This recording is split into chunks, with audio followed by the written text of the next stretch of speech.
tadi katanya orang tuanya antara iya dengan tidak. Betul. Bagaimana Ustaz? Tentang suka dukanya Ustaz di pesantren seperti apa? Ya. Sehingga menjadi penghafal Al-Quran 30 juz Ustaz. Baik. 5 meter dari masjid, dia larikan, saya kemudian tabrakkan ke tiang. Saya terpental itu beberapa meter.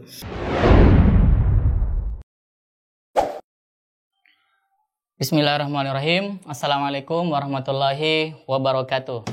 Alhamdulillah, salatu wassalamu ala rasulillah, amma ba'd. Alhamdulillah, kita bersyukur kepada Allah pada kesempatan ini sebuah event, sebuah kegiatan lagi yang kita buat dan insya Allah memberikan inspirasi banyak untuk kita semua. Dan alhamdulillah hari ini juga kita akan kedatangan tamu yang sangat luar biasa. Dan hari ini kita pada kegiatan podcast inspirasi bukan obrolan biasa. Oke, ma'asyarul muslimin yang dimuliakan oleh Allah Subhanahu wa taala. Jadi pada hari ini kita akan berbicara, kita akan sharing ya inspirasi yang sangat luar biasa. Saya hari ini sekolah, belajar, berdakwah itu belajar dari sosok ini ya. Saya bisa ceramah, saya bisa keliling di luar daerah sampai ke luar negeri. Nah, ini dari sosok beliau. Beliau inilah inspirasi saya dan bukan sekadar saya yang menginspirasikan beliau, akan tetapi beliau ini adalah inspirator umat. Dan insya Allah hari ini kita akan mendapatkan ilmu yang sangat besar dari beliau. Nah, hari ini alhamdulillah kita bersama Ustadz Muhammad Iqbal Coeng. Assalamualaikum Ustadz. Waalaikumsalam warahmatullahi wabarakatuh. Masya Allah. Kaifa halukin Ustadz? Alhamdulillah bikhair Ustadz. Tidak apa-apa ini kita sambil ngobrol-ngobrol sambil minum kopi lingsi Ustadz ya. Oh iya? Iya. Tidak apa-apa.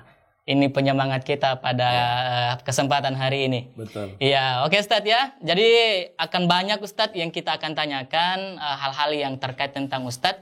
Bahkan mungkin sesuatu yang tidak pernah keluar di tempat lain. Ini kita akan bahas habis di sini. Tidak apa-apa Ustadz ya? Siap. Oke, baik. Baik Ustadz, pertanyaan pertama dari kami tentang masa kecil Ustadz. Mohon maaf Ustadz ya, yang dikenal dengan Ustadz ini bahwa Ustadz ini, mohon maaf, Ustadz ini tunanetra ya. Iya. Iya, apakah itu memang sejak lahir atau seperti apa? Baik. Bismillah, alhamdulillah, wassalatu wassalamu ala rasulillah. Amma ba'd. Ya, pertama memang host kita di PKM TV ini saya juga akui ya bahwa memang host kita ini awalnya memang kami yang bimbing di sini di Darul Istiqamah Bulukumba. Tapi sekarang secara formal dia sudah hampir mencapai jenjang tertinggi, Dr. Al-Bazar, Masya Allah. Amin. Ya. Baik, jadi saya memang ditakdirkan oleh Allah untuk tidak diberi penglihatannya. Itu sejak lahir ya. Jadi sejak lahir itu saya tidak pernah melihat wajah dunia, wajah kedua orang tua dan orang-orang tercinta saya. Sampai kepada saya pun ditakdirkan memiliki pendamping hidup ya, istri permaisuri ya. Saya juga tidak pernah melihat wajahnya. Sampai punya anak, kemudian menantu dan cucu juga tidak pernah melihat. Tetapi tidak mengurangi semangat, kebahagiaan saya bersama mereka semua. Kecintaan, ya, kemesraan dibangun alhamdulillah ya. Jadi intinya saya memang sejak lahir sudah ditakdirkan tunanetra seperti ini ya. Oke. Baik Ustadz ya, memang sejak kecil Allah takdirkan Ustadz ya. Memang sejak kecil sudah Allah kasih tunanetra Ustadz ya. Betul. Nah Ustadz, ada yang menarik nih Ustadz. Bagaimana Ustadz menjalani masa kecil ini, masa SD-nya Ustadz? Apakah memang Ustadz mendaftar atau terdaftar di sekolah atau diusir, bagaimana Ustadz? Iya. Ya, jadi memang saya diberikan taufik atau ilham oleh Allah Subhanahu wa taala untuk lebih senang pada ilmu-ilmu sosial ya. Jadi yang umum diketahui di masyarakat bahwa orang-orang yang penyandang cacat itu ya, apa disabilitas apa? Ya. Nah, itu itu biasanya lebih senangnya pada karya-karya nyata seperti keterampilan apa ya, bahkan kadang ada keunikan-keunikan yang mungkin biasa orang katakan keajaiban ya. Nah, kalau saya memang sejak awal itu saya lebih pada ilmu-ilmu sosial. Jadi sejak kecil itu saya senang bergaul, berteman, ya. Tidak mau dikucilkan oleh orang-orang yang melihat. Karena memang selalu ada muncul di hati saya bahwa saya begini ini bukan mau saya. Yang kedua, kalau saya tidak berbuat, tidak mensejajarkan diri dengan orang-orang yang melihat, orang-orang normal, maka nanti saya akan menjadi orang yang termarginalkan ya di kalangan mereka. Nah, saya tidak mau itu. Tidak tahu itu dari dalam, tidak ada yang beritahu saya. Itu barangkali itu disebut naluri ya. Akhirnya saya berusaha bergaul. Nah, waktu itu masih di kampung saya itu masih sangat langka pesawat radio. Nah, alhamdulillah satu di antara yang langka yang punya pesawat radio itu saya. Ada nenek saya dari merantau terus belikan saya pesawat radio. Nah, itu waktu kalau orang punya pesawat radio itu, kalau sekarang seperti orang punya apa ya kira-kira ya. Mungkin bisa dibilang iPhone ya. Oh, iPhone, oke ya. Nah, disitulah saya mulai belajar mengenal dunia luar ya, karena kampung saya waktu itu di Patimpeng masih sangat terpencil ya. Masih bisa disebut pedalaman gitu, pedalaman Bone ya. Nah, di situ berkembang wawasan saya sedikit-sedikit lewat warta berita, lewat pokoknya hampir semua siaran radio itu saya ikuti, siaran RRI. Dan kemudian ada radio-radio swasta 1-2 di Makassar yang siarannya sampai tertangkap di kampung saya ikuti. Akhirnya terbangunlah sekolah dasar Impres waktu itu, marak-maraknya sekolah dasar Impres di Indonesia ini. Nah, salah satu sekolah dasar Impres yang terbangun di kampung saya itu dekat dari rumah. Nah, tiba-tiba muncul keinginan saya untuk mau sekolah. Mau sekolah walaupun saya tahu bahwa tidak mungkin orang buta pergi sekolah. Bagaimana mau membaca, mau menulis. Iya. Tapi karena saya mau sekali, akhirnya saya nekat. Nah, ketemu kepala sekolah. Ya, beliau bilang sebenarnya tidak bisa. Tapi oke lah. Kalau hanya sekedar mau mendengar pelajaran, silahkan. Nah, disitulah sehingga saya duduk di SD mendengar pelajaran walaupun tidak masuk nama saya dalam absen kelas. Ya, apalagi yang mau dilapor sampai ke pusat. Masya Allah. Nah, begitulah masa kecil saya. Akhirnya setelah lama di SD, bertahun-tahun di SD tidak mungkin juga tamat. Akhirnya saya menamatkan diri sendiri. Ya. Oke. Nah, saya kemudian ke SMP lagi. SMP juga lebih sulit lagi karena kepala sekolahnya mengatakan tidak bisa kalau tidak ada ijazah. Saya bilang saya tidak punya ijazah, Pak. Tapi saya mau tahu pelajaran, saya mau tahu ilmu ini. Beliau bilang macam kamu itu ada sekolahnya, SLB namanya, sekolah luar biasa untuk orang-orang disabilitas ya. Saya bilang ya saya tahu, tapi siapa yang ngantar? Kampung kita ini masih tergolong pedalaman. Ya, betul. Akhirnya saya bilang, sudahlah Pak, saya tidak banyak tuntutan. Yang penting saya diterima, belajar, tidak perlu masuk nama, yang penting keamanan saya dan tempat duduk saya dijamin.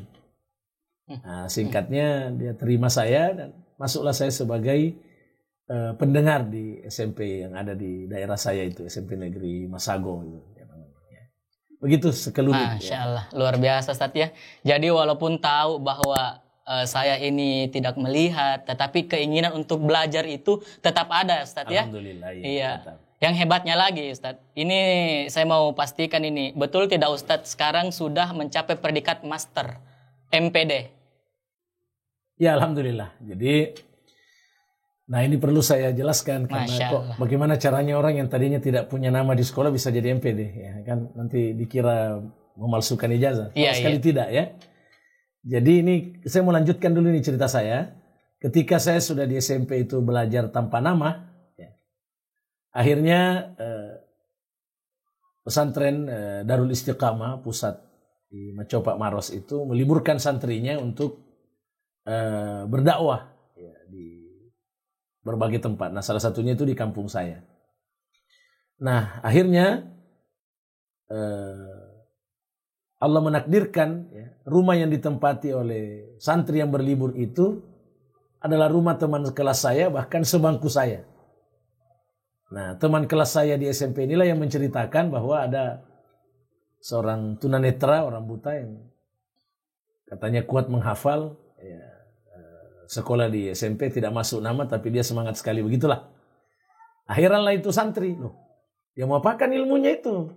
Tidak mungkin dia berdakwah itu pakai matematika, pakai apa gitu.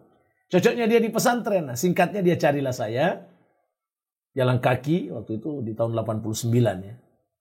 Nah, ini host ini dan tim PKM TV ini belum ada yang lahir tahun 89. Akhirnya dicarilah rumah saya, dipertemukan dengan saya dan orang tua saya. Orang tua saya awalnya tidak masuk di akalnya, karena sedangkan saya ke SMP itu, SD SMP, dia selalu marah-marah. Kenapa ada orang buta pergi sekolah gitu? Sedangkan orang melihat saja sekolah tidak dapat gaji semua ketika tamat. Ya, memang kan mindsetnya orang itu kan sekolah itu untuk dapat gaji gitu kan. Ya.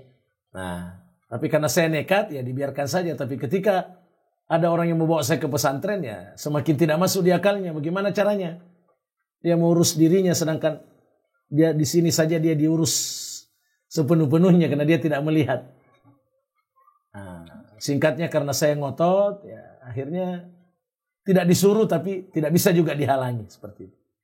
Maka masuklah saya di pesantren Darussikam Muhammad Chopa sebagai santri panti asuhan, ditanggung sepenuhnya oleh pesantren. Saya belajar, saya menghafal di situ sampai puluhan tahun ya. Saya menikah juga di situ, kemudian ditunjuk mengajar, membina penghafalan, jadi mubalik, sampai kemudian dipindahkan ke cabang Darussikam di Goa, kemudian di Bulukumba ini. Lalu kaitannya dengan pertanyaan antum tadi, kenapa saya bisa jadi sarjana?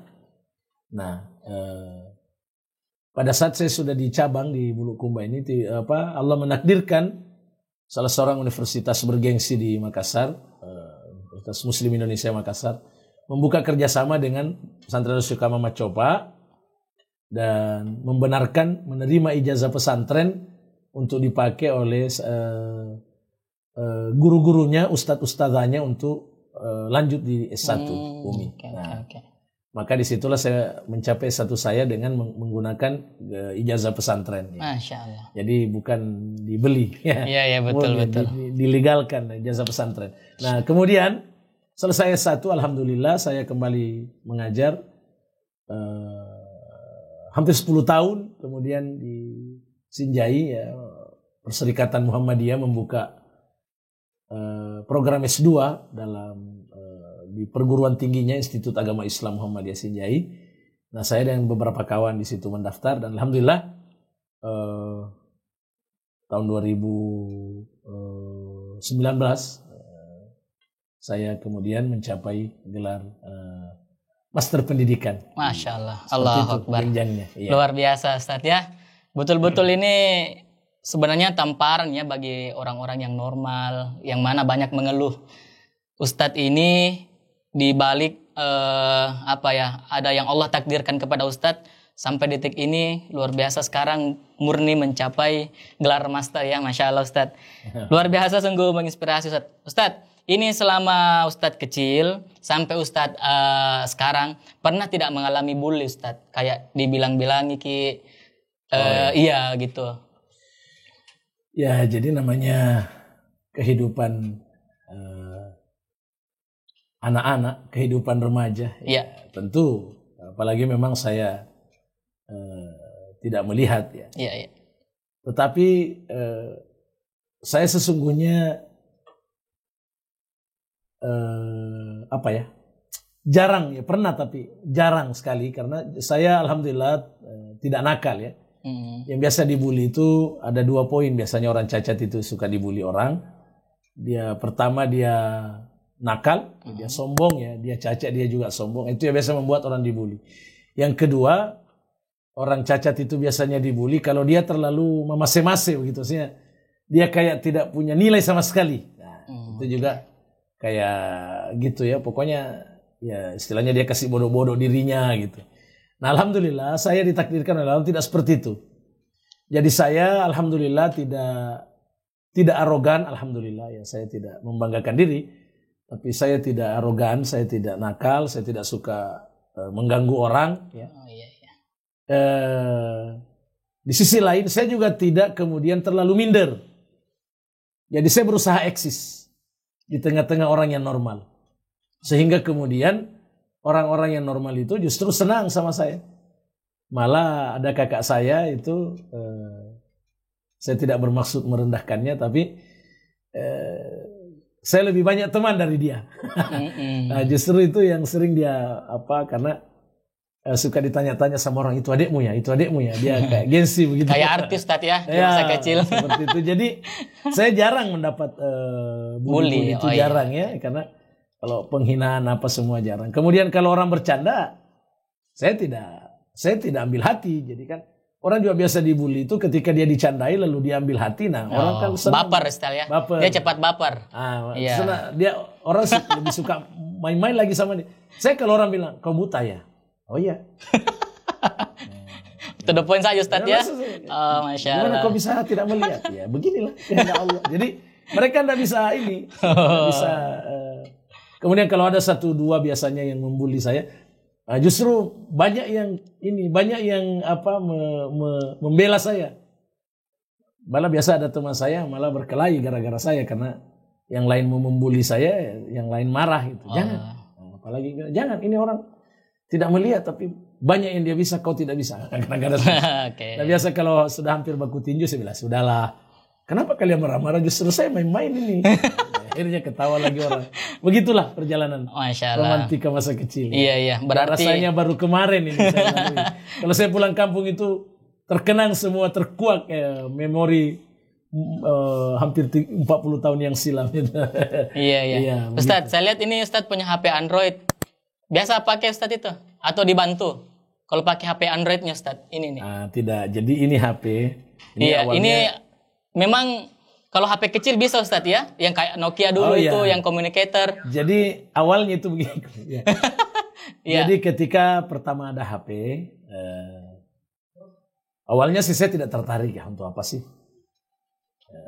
Malah terkesan itu kan hanya untuk orang kaya. Kita juga tidak terlalu butuh gitu. Tapi waktu itu ada bisa dibilang orang tua angkat saya di Macopa itu mengatakan, "Kau jangan bilang begitu, Ananda jangan bilang begitu. Memang sekarang HP ini masih dipandang sesuatu yang ajaib. Tapi ini sudah menjadi kebutuhan bagi seorang mubalik." Akhirnya, kalau tidak salah waktu itu, mereka patungan belikan saya HP. Ya, HP pertama? HP pertama, HP yang tertop waktu itu, di masanya. Oke. Nah, akhirnya saya pakailah HP itu bertahun-tahun. Hanya saya hafal tombol-tombolnya apa semua. Banyak nomor-nomor yang saya hafal yang saya menghubungi langsung. Jadi kayak tanpa bantuan Ustadz ya, bisa nelpon sendiri. Jadi awalnya saja saya ditunjukkan 1, 2, 3 dari 0 sampai tanda bintang dan tanda pagar seterusnya. Saya hafal. Masya Allah. Terus cara-cara mengirim pesan saya hafal semua.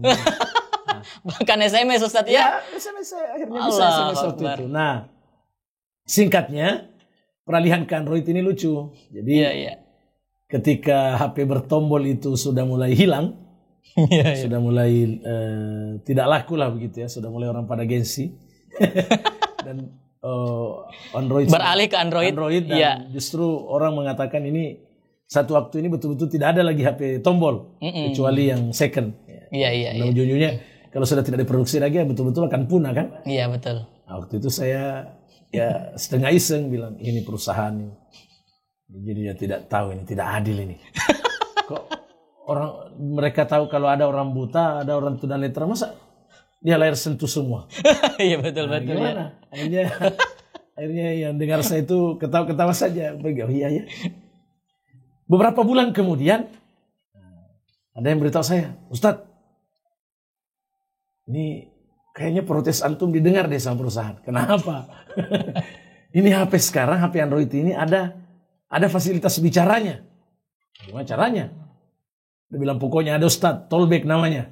Memang disiapkan untuk orang tunanetra atau orang yang rabun-rabun lah begitu, yang tidak mau repot lihat-lihat nomor. Oh ya, betul. Saya bilang, saya mau. Akhirnya dia bilang, begini, saya carikan dulu Ustadz HP second, Ustadz pelajari. Kalau sudah lincah di situ, memang Ustadz cocok, nanti beli yang baru. Alhamdulillah ada HP second yang sudah pakai tollback itu. Itulah saya pakai.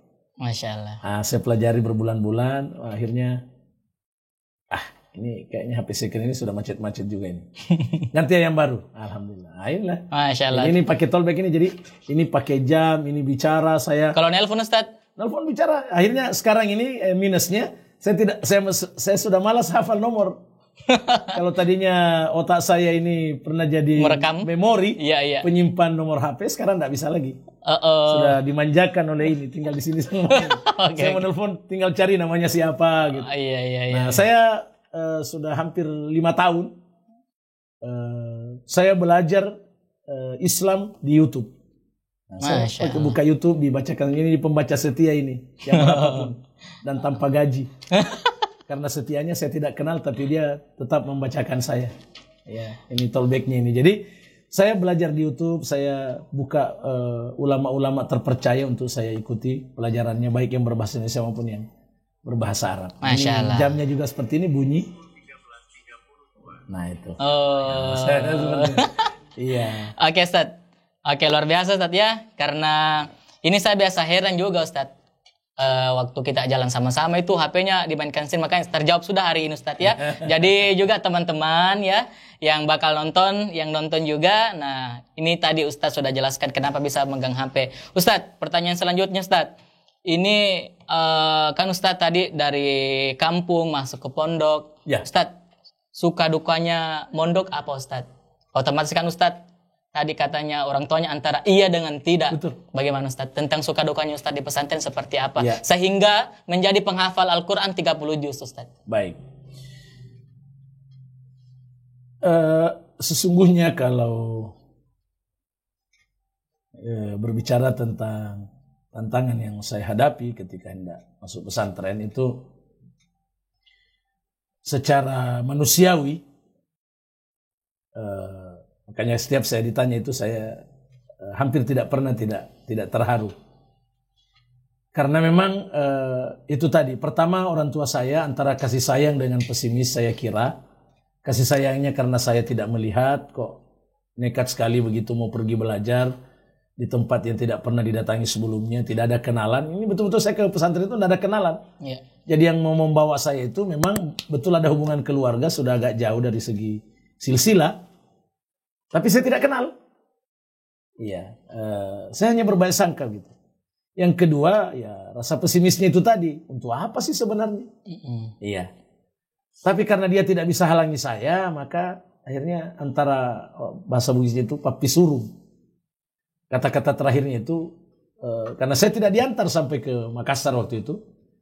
Ya, namun diantar hanya sampai ke pasar ya, pasar Palatai namanya itu di Palatai di Bone Selatan, dan diserahkan ke sepupu saya itu, itulah yang istrinya yang punya hubungan dekat dengan yang bawa saya ke pesantren, yang sekarang sudah jadi ustadz besar di Makassar Maros ya.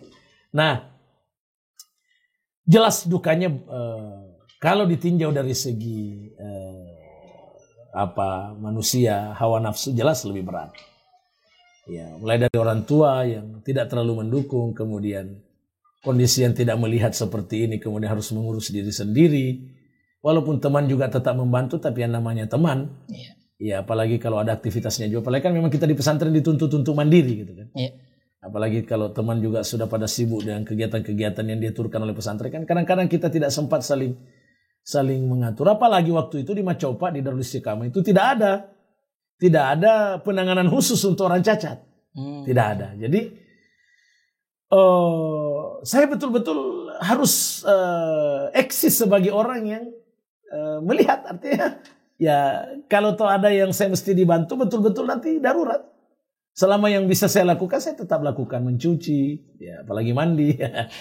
Ya, sampai ke masjid pun saya sampai akhir berusaha untuk hafal jalanan ke masjidnya. Memang tidak terlalu jauh sih, tetapi jalanannya cukup sulit. Nah, apalagi waktu itu Darul Istiqamah di Macopa itu di tahun 89, itu fasilitasnya masih sangat sederhana. Masih sangat bersahaja, gubuk bambu. Seperti rumah-rumah penjaga burung di sawah itu. Iya, tidak ada WC, tidak ada keran. Jangan kita pergi ke sumur penduduk itu. Kadang-kadang kita diburu kalau bikin kotor-kotor. Dan mohon maaf, itu kakusnya itu cemplung. Ya, mohon maaf ini kita bicara sedikit ini. Jadi kalau rapuh itu bisa kita jatuh. Iya. Nah, disitulah saya biasa merasakan ya namanya pesantren ya. Tidak semua karakter itu ini. Justru di pesantren saya sering dapat bully. Ya, dari kan memang berbagai karakter di dalam. Ya. Iya. Saya pernah disakiti teman, saya pernah ditabrakkan oleh teman. Ini bukan dendam, ini pengalaman. Ya. Kalau saya ingat sekarang, saya ketawa dan terharu sendiri. Ya. Saya pernah dipegang oleh teman itu, kemudian saya kira mau baik-baik. 5 meter dari masjid, dia larikan, saya kemudian tabrakkan ke tiang. Saya terpental itu beberapa meter. Ya Allah. Nah, saya seperti itu. Nah, yang namanya hilang pakaian apa itu, saya tidak lihat urus. Sampai saya pernah hampir jatuh ke sumur. Ya Allah. Nah, yang menarik itu, saya masuk pesantren itu memang sudah gemuk ya. Mungkin kurang lebih seperti sekarang ini. Masuk di pesantren itu serba dibatasi gitu ya. Makanan menunya apa adanya, kemudian karena kita sebagai panti asuhan ya betul-betul tergantung pada perhatian umat. Hanya 2 kali makan, malam sama siang, tidak ada sarapan pagi. Akibatnya 1 bulan saya di Macopa itu pokoknya kurus, muka saya itu katanya seperti kapas. Nah, waktu itu saya sempat pulang, ada urusan dari yang menuntun saya, ada urusannya, saya juga ikut pulang. Memang sudah rindu sekali luar biasa. Saya juga biasa menangis. Padahal umur saya waktu itu 18 tahun. Makanya kalau ada santri yang suka menangis, saya tidak kaget. Itu biasa. Saya waktu umur 18 tahun, sudah umur 18 tahun masuk pondok, masih menangis juga. Iya. Padahal saya sendiri yang mau. Apalagi kalau anaknya memang dipaksa-paksa, saya sendiri yang mau. Akhirnya juga menangis. Karena juga muncul penyesalan. Kenapa tidak ada yang suruh saya ini? Tapi ketika penyesalan itu muncul, saya lawan dengan tekad. Dengan izin Allah saya bilang, yang saya lakukan ini dunia akhirat. Sedangkan orang hanya mencari dunia saja rela menyabung nyawa. Bahkan terkadang pelaku dosa rela menyabung nyawa. Saya ini insya Allah dunia akhirat. Saya akan rasakan kemuliaannya dari Allah. Itu yang membuat saya kemudian tegar kembali. Alhamdulillah. Nah, ketika saya pulang ke rumah, waktu itu tidak bermalam lagi. Karena itu yang teman saya tidak boleh bermalam. Harus pulang. Sudah habis izin. Bapak saya bilang, akhirnya kembali dia iba sama saya. Ya namanya orang tua. Iya. Saya tidak mengeluh, saya malah senyum-senyum, malah saya dengan bangga, walaupun sakit sekali hati, tapi tetap dengan bangga mengatakan, Bapak, dalam bahasa Bugis saya bilang, dek tu kafak kuat benih, apa syapu ni zingelo ni telisu baja, nasi loko ni lisu baja. Bapak saya bilang, hajat namu lisu mbek, napa pada afu tu itarufamu, seperti kapas itu wajahmu, mata-mata yang tukutun dia. Apa jawaban saya? Alhamdulillah. Spontan juga Allah memberi saya ilham mengatakan, Bapak alhamdulillah fisik saya ini kurus, tapi jiwa saya gemuk sekali dengan pelajaran keislaman. Gemuk dengan Al-Quran. Akhirnya Bapak saya peluk saya dan mengatakan, ya kalau begitu saya support. Hati-hati Falembe. Wita tunan itu nasen. Hati-hatimu halang-halangi kufuranan ya. Sekarang saya sudah percaya kau memang mau sungguh-sungguh. Alhamdulillah. Dan orang tua saya, khususnya bapak saya yang sudah almarhum, masih sempat menyaksikan saya menjadi awal-awal mubalik. Ya. Walaupun hanya beberapa bulan kemudian beliau dipanggil oleh Allah. Begitu suka dukanya. Ya. Luar biasa Ustaz ya. Ya sambil santai Ustaz diminum kopi lingsingnya Ustaz. Supaya makin semangat. Jazakumullahu khairan telah menonton video ini. Dukung terus channel dakwah PKM TV dengan cara like, komen, share, dan subscribe. Ikuti juga informasi kajian PKM TV di akun resmi PKM TV.